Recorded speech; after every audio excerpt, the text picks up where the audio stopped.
जो लोग डायरेक्टली या इनडायरेक्टली प्रधानमंत्री और होम मिनिस्टर की तारीफ करते हैं, मिलने जाते हैं, मैं सीरियसली इस बात को बता रहा हूं, मिलने जाते हैं, उन लोगों का बायकॉट होना चाहिए, वो गद्दार हैं।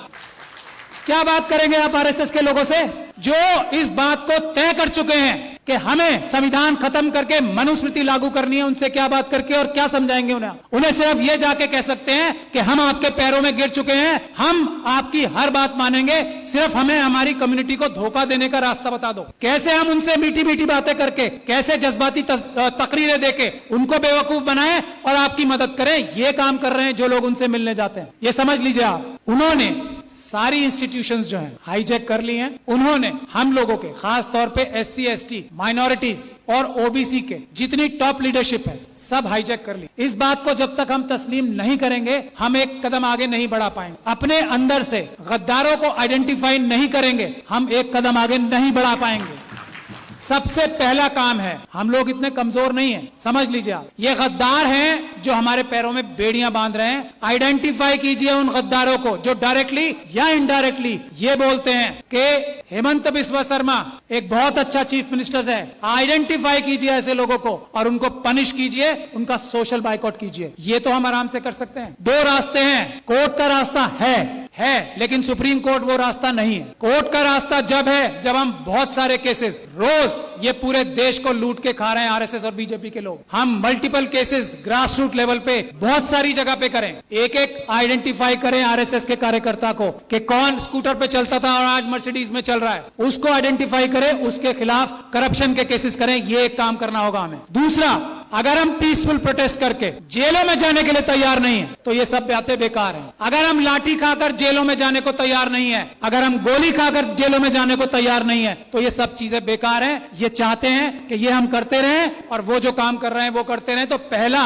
रेजोल्यूशन ये होना चाहिए कि हमें अपने देश को अगर बचाना है, संविधान को अगर बचाना है तो हमें जेल जाने के लिए तैयार रहना पड़ेगा। और जेल जाने वालों में सबसे पहला नंबर लीडरशिप का आना चाहिए, क्योंकि हम लोगों को लोग इज्जत करते हैं ना, हमारी ताकत क्या है। आज मुझे लोग इतना पसंद करते हैं, मैं क्या हूं, एक छोटा सा अदना सा वकील हूं। आज लाखों लोग मुझे सपोर्ट करते हैं, वो मेरी ताकत है। नहीं तो मेरी औकात और हैसियत नहीं है कि मैं चूं भी कर जाऊं इन लोगों के सामने। ये समझ लीजिए आप। और ये बात तस्लीम हमारे सारे एमपी एमएलए, बड़ी बड़ी तंजीमों के लीडर्स को करना चाहिए। उनकी अपनी जाती हैसियत और औकात किसी की नहीं है, मैं इस बात को तस्लीम करता हूं। आज अगर हम लोग इतनी जोर से बोल पा रहे हैं तो हमारे पीछे लोगों की ताकत है, उसकी वजह से हमें उन्हें धोखा नहीं देना चाहिए। जो अपने आप को जितना बड़ा लीडर समझता है उसे जेल जाने के लिए, गोली खाने के लिए, लाठी खाने के लिए सबसे पहले तैयार होना चाहिए आज। और जो ऐसा नहीं करता, जो इसके लिए बहानेबाजी करता है, मसलियत बताता है, कि मसलियतन जो है ना, लफ्ज बोलने वाला गद्दार है। मसलियतन ये नहीं बोलेंगे कि मैं जेल जा रहा हूं, मसलियतन हमें प्रोटेस्ट नहीं करना चाहिए। गद्दार, बेईमान, ये हमें बोलना पड़ेगा खुल के,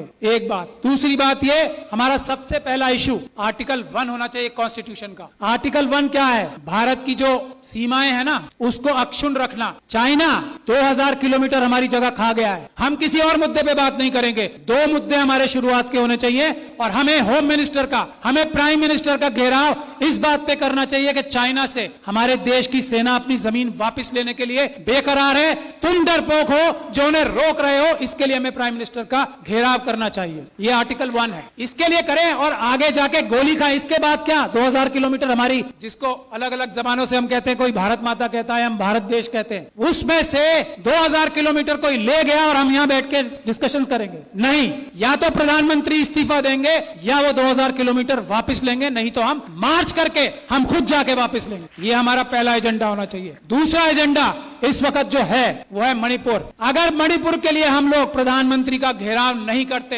प्रधानमंत्री और होम मिनिस्टर डायरेक्टली इन्वॉल्व है मणिपुर में जो हो रहा है, यहाँ मणिपुर के लोग बैठे हैं, अरामबाई तेंगुल, मेतेई लिपुम, ये दो संगठन है आरएसएस के जिन्होंने ये सारा कारनामा अंजाम दिया है। अमित शाह साहब के साथ मिलकर जिन्होंने ये सारा कारनामा अंजाम दिया है, चीफ मिनिस्टर बीरेन सिंह के साथ मिलकर मेटिकुलस प्लानिंग से एक एक काम हुआ है। वहां पे कुछ भी स्पॉन्टेनियस नहीं हुआ है। जब तक हम इस बात के लिए कार्रवाई नहीं करेंगे, और ये जो सुप्रीम कोर्ट में कार्रवाई अभी चल रही है उससे कुछ होने वाला नहीं, कुछ नहीं होने वाला। मैं एज लॉयर सुप्रीम कोर्ट आपको बता रहा हूं, कुछ नहीं होगा। बात 1-2 महीने में आई गई हो जाएगी। उन लोगों के साथ वहां ज्यादती होगी। आरएसएस और बीजेपी पाकिस्तान और चाइना के साथ मिलकर नॉर्थ ईस्ट और सारे बॉर्डर लाइन एरियाज को कमजोर कर रही है। ये हमारी जिम्मेदारी है। आर्टिकल 1 नंबर 1 बचाना सबसे पहले। मणिपुर के लिए हमें जाना चाहिए डेलीगेशन बना के, और सच्चाई सामने लानी चाहिए कि आरएसएस ने, अमित शाह साहब ने और चीफ मिनिस्टर ऑफ मणिपुर ने ये प्लानिंग करके अपने काडर्स से कराया है। कोई मैती समाज ने नहीं किया है, उनके काडर्स ने किया है। गुड़गांव में और नूह में उनके काडर्स ने सब किया है। गुजरात में उनके काडर्स ने सब कुछ किया है। और दिल्ली के दंगों में हमने ये एस्टैब्लिश कर दिया है कि आम आदमियों ने कुछ नहीं किया, उनके काडर्स और उनके भ्रष्ट पुलिस अधिकारियों ने ये सब काम किया है। यही हमें करना पड़ेगा। मणिपुर के लिए प्लान बनाइए कि हम लोग वहां जाएं और एक्सपोज करें कि मणिपुर में क्या हो रहा है, क्या हो रहा था और क्या हो रहा है अब। और उसमें अमित शाह साहब सबसे बड़े चाणक्य हैं। उनको अरेस्ट कराने के लिए जब तक हम कोई कार्रवाई नहीं कर पाते, मणिपुर का कुछ भला नहीं हो सकता। मैं ये बात दावे और गारंटी से कह रहा हूं।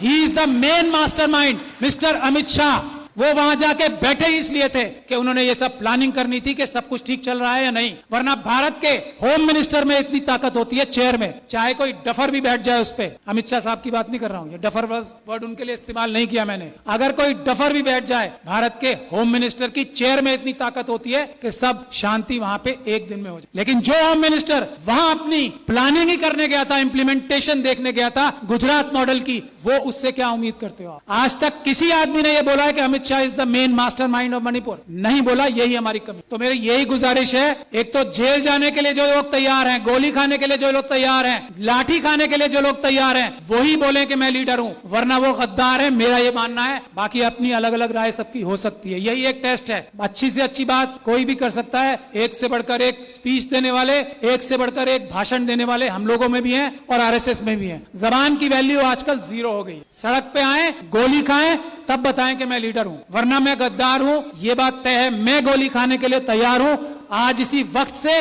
और जब आप लोग दावत देंगे कि गोली खाने के लिए सबसे आगे मैं रहूंगा, मैं ये गारंटी दे रहा हूं अपनी तरफ से। और मैं ये उम्मीद करता हूं कि इस हॉल में बैठा हर एक इंसान जो अपने आप को लीडर कहना चाहता है, वो गोली खाने के लिए, इस वक्त देश बचाना है तो गोली खाने के लिए तैयार रहना पड़ेगा। अमित शाह साहब को मणिपुर के लिए अरेस्ट कराना जरूरी है। इसके लिए हमें कार्रवाई करनी पड़ेगी। मेरी जहां भी सर्विसेज आपको दरकार होंगी, मैं वॉलंटियर करता हूं अपने आप को। बहुत बहुत शुक्रिया। जय भीम, जय भारत।